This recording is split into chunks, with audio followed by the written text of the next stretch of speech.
All right, guys, today we're going to do the Fantastic Four, issue number 227. This is volume one. This is from 1981. And I remember this. But I forgot the total premise. And I must say, I really miss these kind of stories. I'm going to tell you why. So, the Brain Parasite. Whoa. All right. Well, as you can see, it is a meteorite landing in Lost Lake, and there is a bird hovering over it. Meanwhile, back in Manhattan at the Baxter Building, Reed has contact with his old friend Gideon Carruthers of the University of Pennsylvania. Seems a meteor splashed down in a resort area called Lost Lake. Ask him to, go there and do some research, right? So, and they also say, yeah, and let's have a vacation as well. Hooray! So everybody's all prepped up, especially Ben here, and he's asking, "Hey, Alicia, can you come with me?" He says, "No, I'm way too busy." Meanwhile, this poor bird is being pulled down into the water, only to come out as something different. I really miss this kind of stuff. Even Sue, I love Sue. She she has some invisible bags or suitcase and hope that Reed doesn't see it. But he says, "Hey, why are you walking like that?" I guess the jig's up before it starts, but you can't blame me for trying. 4 suitcases? Darling, we're only going away for a few days, not for the whole season. See, I knew you'd say that. Men. Meanwhile, at Lost Lake, this woman saw a monster. But then when the Fantastic car comes, oh no, a big, what is it, pterodactyl? Attacking the Fantastic Four, the Fantastic car and the Fantastic Four. By the way, these are the creators. Doug Moench, my favorite.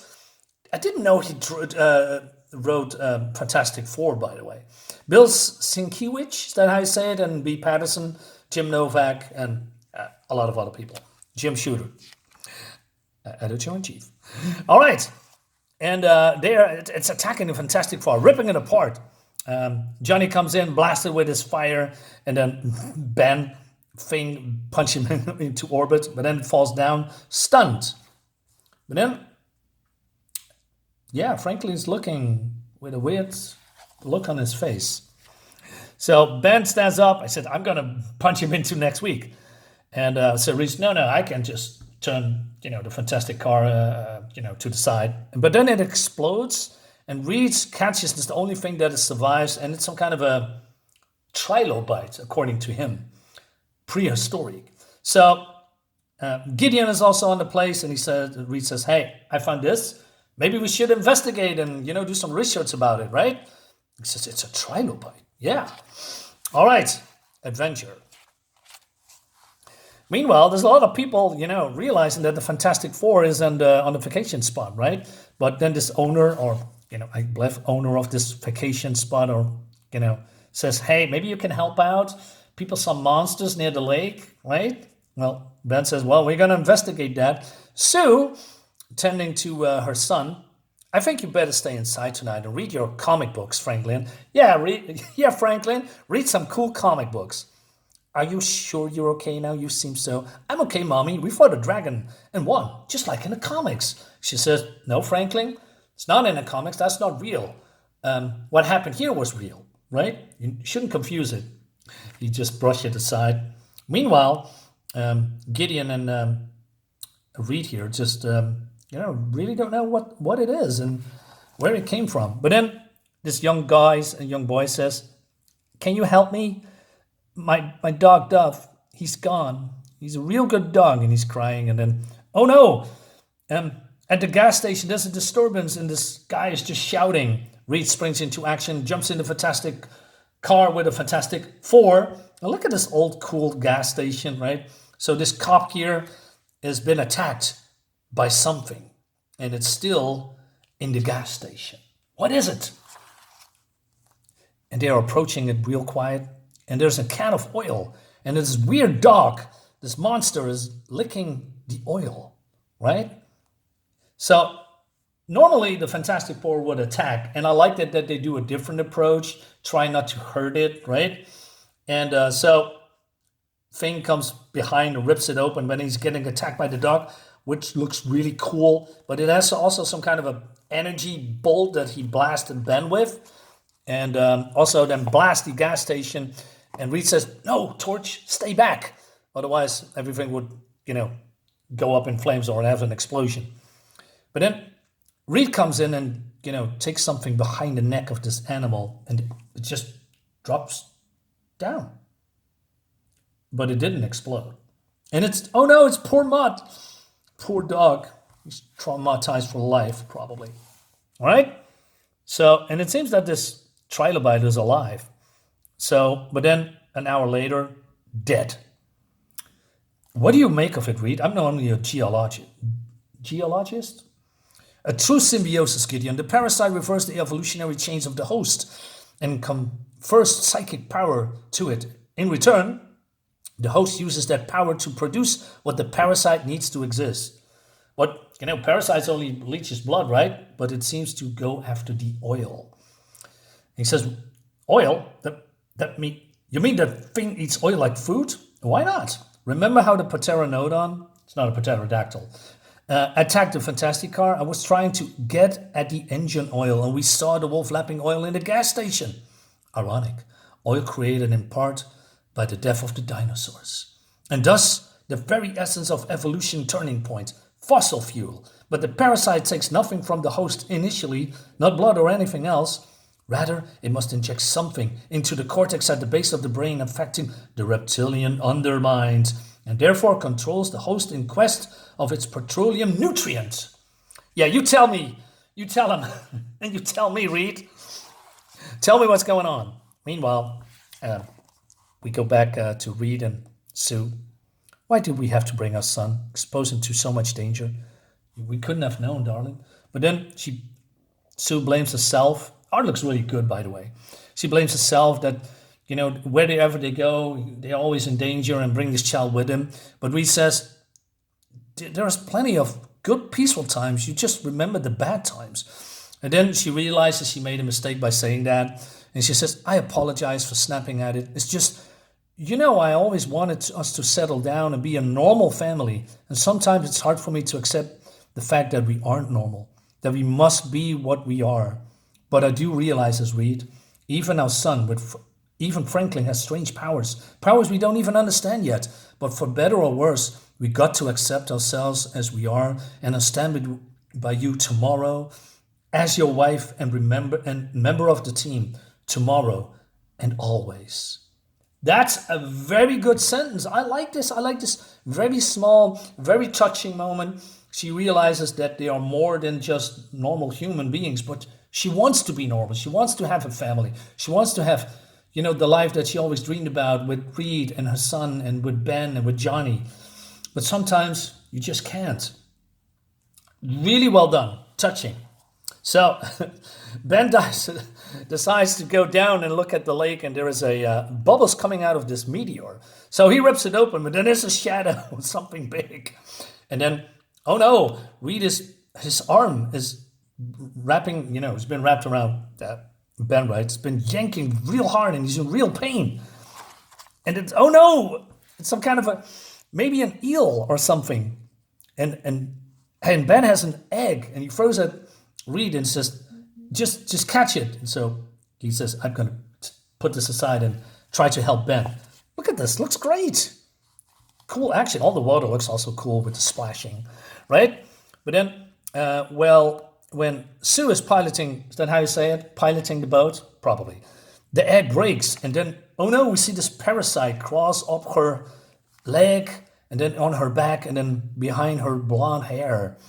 And then Reed tried to grab the parasite, before it explodes, before it's, ending itself. But then it's too late. It's self-destructing, only to have this dead parasite. He also examines then the egg, and it sees that there's 5 of these parasites, and there are only encountered 3 of them. So that means there are 2 left, right?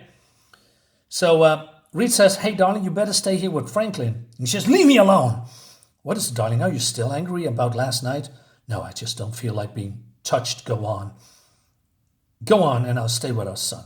All right, darling, if you're sure you're all right, I'm fine. Perfectly fine. Alive. This is so cool. So, Ben goes with Gideon, searching. He has also his flare, just in case. But then the parasite jumps at the neck at Gideon, and he's changing into something that Ben calls uglier than the Hulk. But he cannot, hurt him, right? Because he's a friend. But then he's smacking him around, but then the dog, transformed in this hideous form, blast him with a mind blast or whatever it is, and, he's hurt. I got to use the flare to call the others and try to follow him until my strength comes back. Johnny sees the sign, and it seems that Gideon is going to, on the side of this cabinet and, ripping out the fuel, right? The holding tank, bang, the cabin's heating oil. Well, let's distract him towards you, and once he's far enough away, you hit the oil. Great. That's a good plan. Ads. He rips out a tree and throws at the Gideon, and then when he's far away, Torch uses his flame powers to create an explosion, and before it can self-delete, he rips off the parasite, and Gideon turns back to normal. Is it a little bit too light in here? Let me check. Yeah, it is probably a little bit better. It's still a little bit, the sun is going down, so I'm sorry, guys. But then it's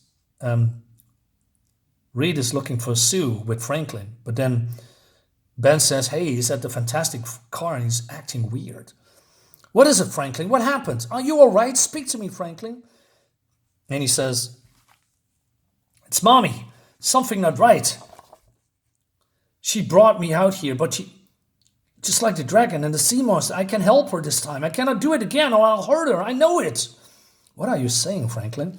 But then they hear a voice, and it's Sue, but it's the fifth parasite, and she's not fully transformed. And she says, I don't know. I had to do something here. I'm having a blackout. Don't have control all the time now. I need help. Oh, no. And then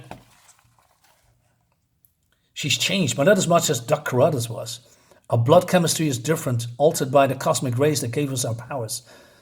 And but then they realize maybe Franklin has something to do with it. And Franklin says, don't you see, I can't help you this time, Mommy. Not like the flying dragon and the sea monster. If I try, I'll hurt you. I know I will. Then it was Franklin who did it. Made those two creatures self-destruct with his latent powers. And all along, we've been trying to protect him. And the wolf and the Carruthers didn't self-destruct because Franklin wasn't around. And even if he was, he probably wouldn't refuse to hurt a dog or a man in the first place. Just as he can't bring himself to hurt Sue now. But